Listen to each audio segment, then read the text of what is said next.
वालेकुम, नमस्ते, सत श्री अकाल। कैसे हैं आप लोग? उम्मीद करती हूँ ठीक होंगे, खुश होंगे। मैं हूँ हज़ीक अली और मेरे साथ हैं तारिक नियाज़ी। अस्सलाम वालेकुम, नमस्ते, सत श्री अकाल। उम्मीद करता हूँ ठीक होंगे, खुश होंगे। दोस्तों जहाँ रहें खुश रहें, माँ बाप का ख्याल करें क्योंकि माँ बाप पे तो सब कुछ है। आज की हमारी वीडियो है Pakistan admits India's foreign policies better. So start करते हैं अपनी वीडियो को। Let's start. अभी कुछ हुआ नहीं। अभी तो सुनो। ओके गाइस, तो वीडियो का टाइटल है Pakistan admits India's foreign policies better, Imran Khan praises India. से स्टार्ट करते हैं। भाई तारीफ कर दी इंडिया की, बड़ी बात है, किसी की तारीफ। नमस्कार और वेलकम टू वर्ल्ड अफेयर्स। मैं प्रशांत धवन। नाउ रिसेंटली इमरान खान की एक वीडियो काफ़ी वायरल हो गई है ऑनलाइन, जहां पर ये खुद ही एडमिट कर रहे हैं कि इंडिया की फॉरेन पॉलिसी कितनी बेहतर है, भारत अपने लोगों के बारे में सोचता है, इंडिया ने कितनी बैलेंस तरीके से क्वाड को भी देखा, फिर रशिया से ऑयल भी परचेज़ किया। मैं चाहता हूं सबसे पहले जो ये वीडियो है जहां पर इमरान खान ने बढ़ चढ़ के इंडिया की फॉरेन पॉलिसी की तारीफ़ करी है, ये आप सुने। उसके बाद मैं आपको बताऊंगा कि इमरान खान ये तारीफ़ कर भी क्यों रहे हैं, क्योंकि याद रखिएगा ये वही इमरान खान है जो कुछ महीनों पहले भारत को न्यूक्लियर वॉर की धमकी दे रहे थे, CAA को लेकर, कश्मीर को लेकर, वेरियस इशूज़ को लेकर, और अब रिसेंटली भी OIC की समिट करना चाहते हैं ताकि कश्मीरी सेपरेटिज्म को और ज़्यादा बल मिले। मगर पहले जो वीडियो है ये देख लो। मेरे मुल्क की फॉरेन पॉलिसी मेरे लोगों की बेहतरी में हो। साथ वाला हमारा मुल्क है हिंदुस्तान। मैं आज हिंदुस्तान को दाद देता हूं। इन्होंने हमेशा आज़ाद फॉरेन पॉलिसी रखी। आज हिंदुस्तान उनके साथ मिला हुआ, उनका अलायंस है। क्वाड के अंदर अमेरिका का अलायंस की हुई है और अपने आप को वो कहता है मैं न्यूट्रल हूं। रूस से तेल मंगवा रहा है जबकि सैंक्शंस लगी हुई हैं, क्योंकि हिंदुस्तान की पॉलिसी अपने लोगों की बेहतरी के लिए है। तो ये अपने आप में मैं कहूँगा एक टेस्टमेंट है। Doctor S Jaishankar, prime minister Modi, हमारी विदेश मंत्रालय में बाकी जो लोग हैं, उन सब की सक्सेस का ये टेस्टमेंट है कि जो आदमी आए दिन हमको न्यूक्लियर वॉर की धमकी देता है वो खुद इंडिया की फॉरेन पॉलिसी की प्रशंसा करने में मजबूर हो गया है, क्योंकि लिटरली इंडिया ने जिस तरीके से क्वाड रशिया के इशू को बैलेंस किया है अभी तक, इट इज़ एग्जाम्पलरी। नाउ इस वीडियो में हम डिस्कस करेंगे कि इमरान खान ने और आगे क्या कहा है और इमरान खान एक्चुअली ये सब कह भी क्यों रहे हैं। इनकी जो ये तारीफ़ है उसके पीछे भी इनकी एक ईगो, इनकी पॉलिटिक्स का काफ़ी बड़ा रोल है। We will get to know about this. मगर आगे बढ़ने से पहले आपसे एक क्वेश्चन पूछूंगा। क्वेश्चन यहाँ पर ये है कि भारत के संविधान में वो कौन सा आर्टिकल है जहाँ पर लिखा है कि भारत एज स्टेट पॉलिसी कोशिश करेगा कि अंतर्राष्ट्रीय शांति कायम हो और इंटरनेशनल सिक्योरिटी रहे, कंट्रीज़ आपस में वॉर ना करे। ये बात किस आर्टिकल में लिखी है? Article 33, article 52, article 51, article 57। Recently ये काफ़ी डिस्कशन में भी था कि आर्टिकल में ये बात लिखी है, संविधान में ये बात लिखी है, तो इंडिया को यूक्रेन के इशू में ये सब कहना चाहिए। तो कोशिश करिए यहाँ पर सही आंसर अटेम्प्ट करने की। जो करेक्ट आंसर है इसके बारे में मैं आपको बताऊँगा वीडियो के अंत में। ना आप में से कुछ लोग जो रेगुलर बेसिस पर फॉरेन पॉलिसी के आर्टिकल्स पढ़ते हैं, मेरी वीडियोस देखते हैं, आप यहाँ पर जेन्युइनली एक क्वेश्चन पूछ सकते हैं, मगर क्या हमारी फॉरेन पॉलिसी जेन्युइनली सक्सेस रही है? क्या हम अब बैलेंस कर चुके हैं रशिया के इशू को और क्वाड के इशू को? मैं कहूँगा हाँ। और इसका प्रूफ यहाँ पे आपको दिखेगा रीसेंट ऑस्ट्रेलियन स्टेटमेंट में। ऑस्ट्रेलिया ने रिसेंटली ये कहा कि क्वाड कंट्रीज़ एक्सेप्ट करती है भारत की position in the conflict in Ukraine. Australia के PM से पूछा गया कि यूक्रेन के इशू को लेकर भारत आलोचना क्यों नहीं करता रशिया की? भारत क्यों अकेला क्वाड कंट्री है जो कहता है कि शांति रखिए, लड़िए मत? ये क्यों नहीं कहता कि रशिया गलत कर रहा है, रशिया यहाँ पे अग्रेसर है? तो ऑस्ट्रेलिया ने कह दिया कि देखिए इंडिया की रिक्वायरमेंट्स अपनी है, हम लोग उनकी पोजीशन को एक्सेप्ट करते हैं। ये स्टेटमेंट बहुत ही इंपॉर्टेंट है, क्योंकि रिसेंटली आप अगर देखें तो US जापान की तरफ से भारत को बहुत प्रेशर फेस करना पड़ा। US ने यहाँ तक कह दिया कि हिस्ट्री इंडिया को जज करेगी। जापान के PM भी जब इंडिया में आए तो इंडिया में लैंड करते ही इन्होंने PM मोदी के साथ खड़े होकर जो पहली लाइन बोली वो यही थी कि यूक्रेन में रशिया बहुत गलत कर रहा है। तो प्रेशर बहुत सारा था, मगर तब भी इंडिया ने क्वाड को भी मैनेज किया। क्वाड के जो लीडर्स हैं वो भी कह रहे हैं कि ऑल टुगेदर हम एक्सेप्ट करते हैं इंडिया की पॉलिसी। और रूस से भी तेल अभी तो हम परचेज़ करेंगे, अभी तो 3 मिलियन बैरल की बात कर रहे हैं ना, ये 15 million barrel India at least purchase करेगा आने वाले कुछ समय में। जो हमारा स्ट्रैटेजिक ऑयल रिजर्व है ये रूस ही भरने वाला है। और सिर्फ इतना ही नहीं है, इमरान खान तो खैर लिमिटेड लगता है इनकी नॉलेज है, इंडिया ने इसके बियॉन्ड भी बहुत कुछ किया है। जैसे कि आपको पता होगा कि जो फार्मास्यूटिकल कंपनीज़ हैं, वेस्टर्न फार्मास्यूटिकल कंपनीज़, ये रशिया छोड़ के जा रही है। इंडिया ने फार्मास्यूटिकल प्रोडक्ट जो दवाइयाँ हैं ये प्रोवाइड करी है रशियन मार्केट को। रशिया ने खुद कहा है कि इंडिया आराम से रिप्लेस कर देगा अमेरिका को, यूरोपियन यूनियन को हमारी मार्केट में। हम इंडिया से ही मेडिसिन परचेज किया करेंगे। इस पर एक आर्टिकल भी पब्लिश हुआ था रिसेंटली द इकोनॉमिक टाइम्स में। उसके बाद यहाँ पे बात आती है वीट की, गेहूँ की। गेहूं के बारे में आपको याद होगा, मैं फरवरी से बार बार बोल रहा था गेहूं एक बहुत ही बड़ा फैक्टर होगा यूक्रेन रशिया वॉर में, और हुआ यही है। दोनों के कॉन्फ्लिक्ट में दुनिया भर में जो गेहूं की सप्लाई है इसमें बहुत बड़ी कमी महसूस की जा रही है। यूक्रेन और रशिया दोनों मिला के बताया जाता है कि दुनिया में जो टोटल गेहूं का एक्सपोर्ट है उसका 30% तो अकेले ही संभालते थे। तो दो बड़े सप्लायर बाहर हो गए मार्केट से। तो अब इंडिया यहाँ पर कोशिश कर रहा है कि यूक्रेन रशिया का जो ये एम्प्टी स्पेस है ये हम लोग फिल करें। और इसमें देखो मैं आपको बता रहा हूँ, इंडिया इन द फ्यूचर आपको गेहूं एक्सपोर्ट करता हुआ दिखेगा बहुत से मेजर कंट्रीज़ को, जैसे कि इजिप्ट, टर्की, उसके अलावा इवन चाइना। बहुत से देश हैं आज के समय जो इंडिया से बातचीत कर रहे हैं। इसमें ईरान भी है, नाइजीरिया भी है। ये सब देश चाहते हैं कि इंडिया का वीट इनको मिल जाए। और यहाँ पे आप अगर ये सोच रहे हैं, देखिए इसमें तो भारत का भी स्वार्थ है ना, हम लोग वीट बेचेंगे, हमारे किसानों को फ़ायदा होगा। मैं आपको ये बताता हूँ, देखो कुछ प्रोफेशंस होते हैं जहाँ पे फ़ायदा वाला एस्पेक्ट इतना देखा नहीं जाता। हमारे इंडियन कल्चर में आपको पता होगा, हम किसान को कभी बिजनेसमैन नहीं कहते, हम कहते हैं अन्नदाता है ये। क्योंकि जो चीज़ किसान हमको प्रोवाइड करते हैं उससे हमारा पेट भरता है, उससे बेसिकली हम सर्वाइव कर पाते हैं। बाकी और चीज़ों के बिना आप रह लोगे, परफ्यूम्स के बिना, वीडियो गेम्स के बिना, मोबाइल फ़ोन के बिना। फूड आपको रेगुलर बेसिस पे चाहिए। तो इंडिया जो ये फूड एक्सपोर्ट कर रहा है, इससे ना सिर्फ इंडिया के एक्सपोर्ट बढ़ रहे हैं, बाकी दूर दराज के देशों में कई जो गरीब लोग हैं वो सस्ते दामों पर अनाज खा भी पाएंगे, उनकी ज़िंदगी पर भी इससे एक पॉजिटिव इम्पैक्ट पड़ेगा। और अंत में मैं आपको ये बता दूं, एक कंट्री की वैल्यू क्या है वो जानने के लिए हमेशा ये देखना कि उस कंट्री की एग्जिस्टेंस का पॉजिटिव इम्पैक्ट क्या पड़ रहा है दुनिया पर। देश दुनिया में बहुत सारे हैं, लोग पैदा होते रहते हैं, आबादी बढ़ती रहती है, मगर लिमिटेड कंट्रीज़ आपको मिलेंगी जहाँ से ऐसे लोग निकलते हैं जो दुनिया में एक नेट पॉजिटिव इम्पैक्ट डालते हैं, दुनिया के लिए सरदर्द नहीं बनते। अब इमरान खान का केस मैं आपको बताता हूँ यहाँ पर हुआ क्या है। इमरान खान ने कुछ हफ्तों पहले यूरोपियन यूनियन पर बहुत ज़्यादा कड़ी टिप्पणी कर दी थी। ये कह दिया था कि यूरोपियन यूनियन जिस तरीके से कह रहा है पाकिस्तान को कि रशिया की आलोचना करो, वैसी चिट्ठियाँ ये लोग इंडिया को क्यों नहीं लिखते। ये बात इमरान खान ने ओपनली स्पीच में बोल दी थी। ये ऐसा इनको नहीं करना चाहिए था। इनकी स्पीच के बाद इनके ही वित्त मंत्री ने, इनके ही फाइनेंस मिनिस्टर ने ये कह दिया कि इमरान खान को ओपनली यूरोपियन यूनियन की आलोचना नहीं करनी चाहिए थी। और तब से हम देख रहे हैं कि पाकिस्तान के पॉलिटिकल सर्कल में विभिन्न लोगों ने इमरान खान की आलोचना करी है कि ये इंटरनेशनल लीडर बनने के चक्कर में एक बार को कंट्री की फॉरेन पॉलिसी ख़राब कर देंगे। पाकिस्तान को ज़रूरत है यूरोपियन यूनियन की, वो एक बहुत ही बड़ी एक्सपोर्ट मार्केट है पाकिस्तान के लिए। अगर यूरोपियन यूनियन कह भी रहा था कि रशिया के अगेंस्ट कुछ स्टेटमेंट दीजिए, तो बहुत ही विनम्र तरीके से उनको जवाब दिया जा सकता था। ओपनली उनकी सारी बातें पब्लिक को बता देना ये सही तरीका था नहीं। अब इमरान खान प्रेशर में है। ऐसे टाइम में एक लीडर देखता कि यूरोपियन यूनियन पाकिस्तान के लिए इम्पॉर्टेंट है, चलो मैं अपनी ईगो को पीछे रख के ना ये मुद्दा दबा देता। मगर इमरान खान देखिए, आप ओवरऑल नोटिस करेंगे बहुत ज़्यादा ईगो ड्रिवन इंडिविजुअल हैं, हमेशा खुद को सही साबित करना चाहते हैं। अब रिसेंटली इन्होंने एक और स्पीच दिया, उसमें फिर से यूरोप पे आरोप लगा दिया और कहा कि यूरोप की गलती है, इनको पाकिस्तान पर दबाव नहीं डालना चाहिए। मैं चाहता हूँ ये जो इनकी वीडियो है ये भी आप सुने। यूरोपियन यूनियन की बात की एम्बेसडर्स की, जरा गौर से सुन लें। यूरोपियन यूनियन के एम्बेसडर्स ने प्रोटोकॉल तोड़ते हुए, किसी एम्बेसडर को यह हक नहीं पहुंचता कि मुल्क की फॉरेन पॉलिसी पे पब्लिक में बात करें, किसी को नहीं पहुंचता। उन एम्बेसडर्स ने प्रोटोकॉल के खिलाफ पाकिस्तान को कहा कि आप रूस के खिलाफ बयान दें।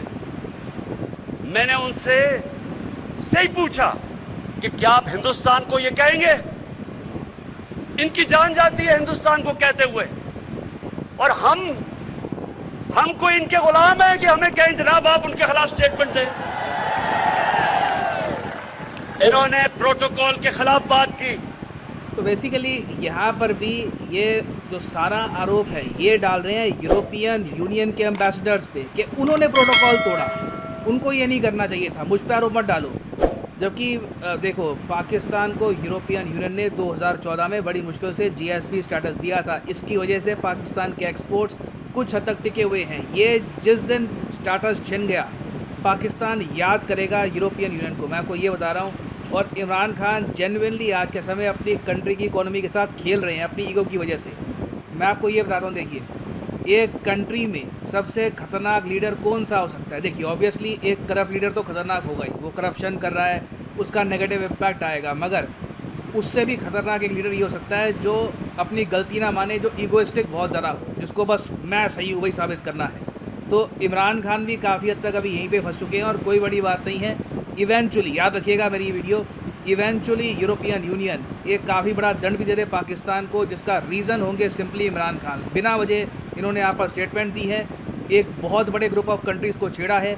Eventually Pakistan will have to suffer in the long run. ना वापस आते हैं अपने MCQ की तरफ कि भारत के संविधान में वो कौन सा आर्टिकल है जहाँ पे लिखा है कि India will work on the promotion of international peace and security. तो सही उत्तर इसका है option C is the right answer. Article 51 of the constitution of India, यहाँ पे सब बात लिखी है कि the state shall endeavour to promote international peace and security, maintain just and honourable relations between Nations.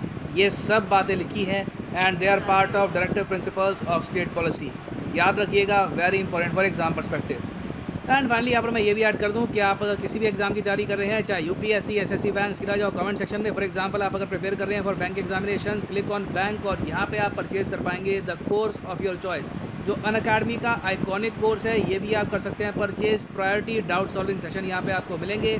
मगर जो यहाँ पर प्राइसेस लिखे हैं, for example 390 rupees per month, ये पे करने की आवश्यकता बिल्कुल नहीं है। सिंपली यूज़ करिए code PD10 and the prices will start following. And for just 351 rupees per month आप 2 साल तक प्रिपरेशन कर सकते हैं बैंक एग्जाम्स की with Unacademy's iconic course. So use the code PD10 and save money. So इसी note के साथ ये है वीडियो का। Thank you for listening and as always God bless you. जी जनाब, मैं कहूँगी बहुत बड़ी बात है और मैं एक चीज़ पे हैरान हूँ कि क्या रिसर्च है इनकी। इनको भी पता है कि एक ऐसे प्राइम मिनिस्टर हैं जो अपनी गलती को, अपनी कोताहियों को, अपने गलत फैसलों को छुपाते हैं और हमेशा अटल रहते हैं। ये कहते हैं कि मैंने जो किया बिल्कुल सही किया, मुझसे पहले वाले जो लोग थे वो गलत थे। अच्छा, मैं एक बात सोच रही हूँ बड़ी, मतलब मैं बहुत शॉक्ड हूँ। पता नहीं कैसे बताऊँ आप लोगों को, लेकिन मैं आपको बताऊँ कि उनका नेचर थोड़ा सा ऐसा है कि उनके जो अपोजिशन पार्टीज़ हैं या उनके जो भी हैं लोग जो हुकूमत में हैं, जो उनके ज़ेर असर हैं, जो उनके मातहत हैं, वो उनको भी खातिर में नहीं लाते। मतलब वो अपने आप के सामने किसी को नहीं मानते। तो मुझे नहीं पता उन्होंने किस रो में, किस मूड में, किस वजह से, यकीनन कोई रीज़न रहा होगा इसके पीछे कि उन्होंने इतनी बड़ी बात बोली, इतना बड़ा स्टेटमेंट दिया कि इंडिया की फॉरेन पॉलिसीज़ बहुत अच्छी हैं हमसे। मैं कहूँगी बहुत बड़ी बात है मेरे नज़दीक कि एक ऐसे प्राइम मिनिस्टर ने कहा जिनको खुद अपने ही घर में अपने ही लोगों से मसला है और वो एक ऐसे कंट्री जिसको वो एक दुश्मन कंट्री मानते हैं और उसके फॉरेन पॉलिसीज़ की तारीफ़ कर रहे हैं, उनकी पॉलिसीज़ की, उनके रिलेशंस की तारीफ़ कर रहे हैं। मैं कहूँगी ये बहुत ही बड़ी चीज़ है मेरे नज़र। कैसे रियलाइज़ हुआ इन्हें? ऐसे हुआ कि ये दिन जो चल रहे हैं, हाँ। इन दिनों में भरपूर प्रेशर आ रहा था, ठीक है, इन पर भी और इंडिया पर भी आ रहा हो। इंडिया पर नहीं आ रहा था इतना ज़्यादा अगर इंडिया पर प्रेशर होता बहुत ज़्यादा तो जाहिर सी बात है वो ना ऑयल, ठीक है ना। तो आप यहीं से अंदाज़ा लगा लें कि जब ये इत्तला इन्हें मिली, अच्छा वहाँ पे फॉरेन पॉलिसी सालों से बेहतर है, ठीक है ना। लेकिन यहाँ पे पता कब चला, जब दोनों एक जगह पे खड़े हुए हैं और सामने से वार आ रहे हैं, उन पर नहीं आ रहे, हम पर ज़्यादा आ रहे हैं। तो वो सोच में पड़ गए। फिर उन्होंने सोचा, उन्होंने रिसर्च की होगी, उन्होंने कुछ लोगों से पूछा होगा कि यार इनके साथ क्या प्रॉब्लम है। तो इनके जो आप आसपास के जो चेले होते हैं या जो चीज़ें हैं, लोग हैं, उन्होंने बताया होगा कि भाई उनकी पॉलिसी बहुत बेहतर है, उनके पूरी दुनिया के साथ अच्छे ताल्लुकात हैं, उन्होंने पूरी दुनिया के साथ एक अच्छा ट्रम्प कायम करके रखे हुए। ये है पहले से।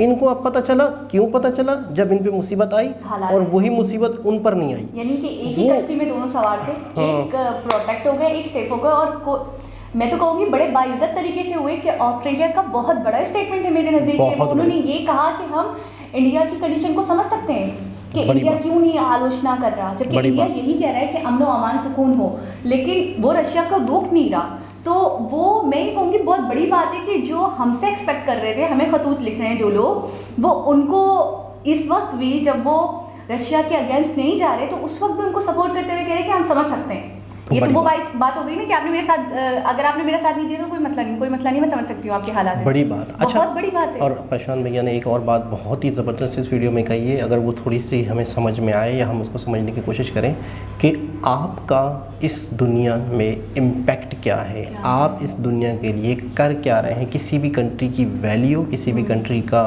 एक वर्थ है या उसकी बात है या उसका रोब है, वो उस पर डिपेंड करता है कि आप कौन हैं, आप क्या दे रहे हैं दुनिया को, आपकी वजह से दुनिया पे कितना फ़र्क पड़ रहा है, कौन सा वाला फ़र्क पड़ रहा है, ये भी आप समझ गए, कौन सा वाला फ़र्क पड़ रहा है। तो इस वजह से एक वैल्यू होती है। तो उन्होंने यही कहा कि पाकिस्तान की अच्छा, फिर वही वाली बात मैं कहूँगा कि प्रशांत भैया डायरेक्ट पाकिस्तान पे कभी हिट भी नहीं करते, ना कभी ऐसी बुराई करते हैं, जो इफ़ेक्ट्स होते हैं वो बताते हैं। तो सही मायनों में अगर देखा जाए तो वो ये कह रहे हैं कि पाकिस्तान आपकी वैल्यू क्या है, अल्फाज यूज़ नहीं किए उन्होंने। हाँ, अच्छा, एक और बात मैं बोलूँ, कभी कभी जब आपके बारे में कोई आपका ही सामने वाला बंदा जिसको आप समझते हो कि वो मेरा, मैं तो दुश्मन नहीं कहूँगी, लेकिन चलिए ठीक है, हमारे यहाँ यही है कहा जाता है, तो चलिए ठीक है, एक ऐसा कंट्री, एक ऐसा नेबर कंट्री जो बार बार आपको टॉन्ट करे, आपको बार बार आपकी गलतियों का एहसास दिलाए, तो मुझे लगता है कि कहीं ना कहीं वो आपकी भलाई चाहता है। हम किसी को क्यों रोकते हैं? हमें किसी की पड़ी होती तो हम उसको रोकते ना। राह चलते हुए कोई इंसान को तो मैं कभी नहीं रोकूंगी, मैं अपने अपनों को रोकूंगी। अगर वो कुछ गलत करते हैं तो मैं बार बार आपको टॉन्ट करूंगी, आपको बुरा कहूंगी, आपको आप पे तंज करूंगी, आपको बोलूँगी आपने यहाँ गलत करा, आपने यहाँ गलत करा, आपने यहाँ गलत करा। अक्सर हमने देखा है कि वो लोग वीडियोस बनाकर हमें बता रहे होते हैं कि पाकिस्तान की ये गलती हो गई, पाकिस्तान को ऐसे नहीं करना चाहिए था, खान सर ने भी बोला कि इनको ऐसे नहीं करना चाहिए था, इनको ऐसे नहीं करना चाहिए था। तो मुझे लगता है वो कहीं ना कहीं यही चाहते हैं कि सुधार पैदा हो। अभी कर लिया, नेक्स्ट टाइम ना करें, हम इनको थोड़ा इंडिकेट करवाएं, हम निशानदेही करें, ठीक है, हम इनकी गलतियों की इनको एहसास दिलाएं, इनको बताएं, इनको इंडिकेट करें ताकि नेक्स्ट टाइम ये बचें, ताकि इनको नुकसान ना हो। अब देखिए GSP+ स्टेटस है, मैं इतने दिनों से यही सोच रही हूँ कि इतना कुछ चल रहा है। मुझे पता है कभी कभी ऐसा लगता है इमरान खान को पाकिस्तानी खिलौने की तरह मिल गया हो, और वो खिलौना ऐसा खिलौना मिल गया है उनको कि उनको लगता है कि वो उसके साथ कुछ भी करें।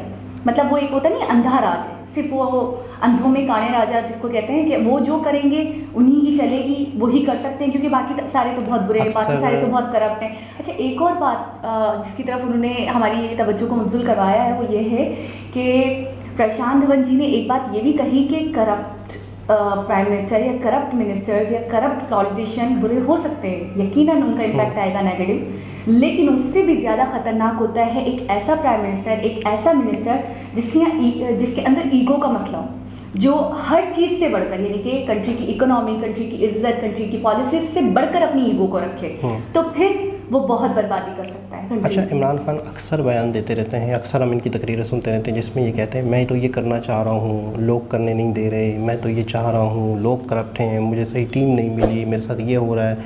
अक्सर वो अपने सर से चीज़ें हटा देते हैं। तो मैं ये सोचता हूँ कि फिर बैठे क्यों हैं, या तो फिर बंदा बिल्कुल साइड पे हो जाता है कि यार मुझे तो काम नहीं करने दिया जा रहा, तो मैं जकड़ गया हूँ, मैं काम नहीं कर रहा हूँ। तो आप सिर्फ इसलिए बैठे हैं कि गालियाँ सुनने के लिए, आप लोगों की बद्दुआएं लेने के लिए बैठे हुए। अगर आप वाकई नहीं हो पा रहा तो आप आवाम के सामने आकर, इस वक्त वज़ीर आज़म है, इस वक्त लोग आपकी सुनेंगे भी सही, आप आवाम को एतमाद में ले लो, आप आवाम को बता दो मैं हट रहा हूँ, मुझे कोई काम नहीं करने दिया जा रहा, आपका मुल्क है, आपका नसीब है, आप जो चाहें करें, आप जिसको चाहो बिठाओ, ठीक है ना। लेकिन बैठे हुए भी हैं, हट भी नहीं रहे, और अपने आसपास वालों पे सब पे भी इल्ज़ाम लगा रहे हैं। और फिर वही वाली बात है कि अपनी कोई भी गलती नहीं मानना, ये इनके अंदर एक थोड़ा सा एक नेचर में इनकी शामिल है, और थोड़ा सा गुस्सैली तबीयत है इनकी एग्रेसिव ईगो प्रॉब्लम तो है। मैंने इनके बयानात में देखा है दूसरों को हमेशा, मतलब आप यकीन करें मुझे ये चीज़ फील नहीं होती अगर मैंने इंडिया के मिनिस्टर्स नहीं देखे होते। मैं यकीन करें, मुझे ऐसा लगता है मिनिस्टर्स होते हैं ऐसे मिनिस्टर्स, वो जो एक मिनिस्टर, एक ऑब्जेक्ट जो है ना मेरी नज़र में, तो मुझे लगता है वो ऐसे ही होता है कि वो हमेशा अपनी गलतियों को दूसरों के सुपुर्द कर देता है, क्योंकि हमने बचपन से यही देखा था। अब मैंने जब मोदी जी को देखा है, नितिन जी को देखा है, आपने देखा वो कितने मोहतात तरीके से बोलते हैं, मैं नाम नहीं लेना चाहूँगा, मैं उनको कुछ बोलना नहीं चाहूँगा, वो उनका बचपना है, वो मैच्योर नहीं है, ऐसी बातें नहीं होनी चाहिए। मेरे ख्याल में शायद कम से कम भी 50-100 वीडियोस देख चुके होंगे मोदी जी की, बिल्कुल, लेकिन हमने एक लफ्ज़ नहीं सुना था। अभी सुना आपकी अदालत में, वो भी उनको ब्लेम लगे तो ठीक है ना, तो उन्होंने जवाब दिए। दूसरी पार्टियों का जिक्र हुआ तो जवाब में जाहिर सी बात है, लेकिन उनकी जितनी भी तकरीरें थी कभी भी किसी का और पर इल्ज़ाम नहीं डाला, जबकि दुनिया कह रही है, गलत कह रही है, अच्छा कह रही है, कोई क्या कह रहे हैं, लेकिन उन्होंने सिर्फ विकास की बात की, डेवलपमेंट की बात की, मैंने जो काम किया आप उसको देखें। उन्होंने कभी ये नहीं कहा कि उन्होंने कोई काम नहीं किया, बिल्कुल। उन्होंने ये कहा मैंने जो काम किया है आप देखें और मुझे इस बल पर, बड़ी बात। इस बलबूते पर वोट दें कि मेरा काम देखकर आप मुझे वोट अच्छा, दें। बात करने का, तकरीर करने का, दोनों का फ़र्क देखें। मतलब आप ये नोट करें कि ठहराव कितना है उनके अंदर और ये कितना जज्बाती होके। आप एक बात बताएं, मैं तो ये कहूँगी कि अगर इनको ऐसा लग रहा था लड़ रहे हैं। आप इनको अगर कोई कुत्ते से मुशाबिहत दे देता, जैसे मोदी जी को उन्होंने बोला था कि तुम जवाब दिया कि वो वफादार होता है, उन्होंने फिर भी उन पर टॉन्ट नहीं करा कि वो कुत्ते से बढ़कर कुछ मना देते उनको। और यहाँ पे इनको अगर ऐसा कुछ, इनको तो ऐसा बोला भी नहीं जाता तो ये इतना सुनाते हैं रख रख कर अपने अपोजिशंस को, अपने पॉलिटिशियंस को। तो अगर इनको कुछ बोल दिया जाता है ऐसा कुछ तो ये पता नहीं क्या करते हैं, ये तो कयामत मचा देते भाई। बोला तो बोला कैसे आपने, बहुत जज्बाती हो जाते हैं, बहुत ही ज़्यादा जज्बाती, बहुत ही ज़्यादा। लेकिन ये है कि किसी भी सियासतदान को, अच्छा जिसके हाथ में आपके घर की भाग दौड़ हो, जिसके हाथ में आपने अपनी सब ज़िंदगी दाव पे लगा दी हो, और वो शख्स के अंदर बुर्दबारी ना हो, समझ ना हो, ठहराव ना हो, फैसला लेने की कुव्वत ना हो और सारी चीज़ों को सुधारने की सलाहियत ना हो। देखो मुल्क बिगड़ा हुआ है, हर मुल्क के हालात गड़बड़ कहीं ना कहीं है, मामलात गड़बड़ हर जगह है, कोई भी। अच्छा आपको पता है अमेरिका में भी बड़े बड़े प्रॉब्लम्स हैं, बहुत बड़े बड़े हर जगह आपने बांग्लादेश का भी बताया था, बहुत अनस्टेबल रहा उनके लेवल के। देखो बांग्लादेश एक अलग मिसाल हो जाती है, अमेरिका और यूरोप तो एक हम लोग समझते हैं 100% परफेक्ट, वहाँ पर उस लेवल के प्रॉब्लम्स हैं। आपको पता है चोरी डकैतियाँ अमेरिका में भी हैं, प्रोटेस्ट करते हुए देखा मैंने अमेरिका में, फॉरेन कंट्रीज में, ठीक है ना। तो वहाँ पर वहाँ के हालात सेट करने वाले लोग हैं, मतलब उन हालात को सेट करना है तरीके से, तहम्मुल से। अच्छा जज्बात है ना, जज्बात और आपको सोच समझने की सलाहियत नहीं होती, वो जज्बातीपन का मुजाहरा करता है। तो अगर किसी कंट्री की सारी जिम्मेदारी ऐसे शख्स के पास हो जिसके अंदर सब्र, तहम्मुल, इत्मीनान, एक बुर्दबारी, एक बहुत ही वसी सोचने की कुव्वत ना हो, तो फिर आप समझ सकते हैं क्या हो सकता है। अच्छा मैंने एक चीज़ इनके अंदर देखी है, मैं ये कहूँगी शायद इनकी नेचर का हिस्सा है, मैं ये भी नहीं कहूँगी इनकी हैबिट है। हैबिट होती तो कहीं ना कहीं तो कॉम्प्रोमाइज़ कर ही लेते, कहीं ना कहीं तो कम ज़्यादा करते ही। मैंने इनको देखा है, चाहे वो यूरोपियन यूनियन हो, चाहे वो अपोजिशन हो, चाहे इनके ही मातहत हों, ये हर किसी पे तनकीद बहुत जल्दी करते हैं, यानी फिंगर आउट बहुत जल्दी करते हैं, हर किसी पे इनको उंगली उठाना। अब आप देखें यूरोपियन यूनियन, प्रशांत धवन जी ने कहा कि इस पे बात नहीं भी उठाते तो मसला नहीं था, इतनी कोई बड़ी बात नहीं थी कि अगर आपको खत लिख दिया था तो आप आवाम के सामने थोड़ी होती है, आवाम के सामने बोल रहे हो इस तरीके से। और ठीक है, हर किसी पे ये उंगली उठाना बहुत अच्छे से जानते हैं, ये कभी खुद को भी देखें। ये क्यों उंगली उठाना जानते हैं, इन्होंने बहुत अंपायर की उंगली उठती हुई देखी है ना। तो फिर ये और कीपर की भी देखिए ना। कहीं ना कहीं मैं ये कहती हूँ कि ये क्रिकेट नहीं है और ये एक हुकूमत है, ये पूरे बहुत अलग मामला है, जिंदगियों का, इकोनॉमी की बात है। मैं ये कहूँगी आप ये सोचें कि कंट्री में कितनी आवाम है, अगर आप कोई डिसीजन लेते हो तो आप बस एक दफ़ा ये सोच लिया करो कि मेरे डिसीजन का जो आउटपुट आएगा, जो इम्पैक्ट आएगा, जो रिजल्ट आएगा, वो इस पूरी आवाम को भुगतना पड़ेगा।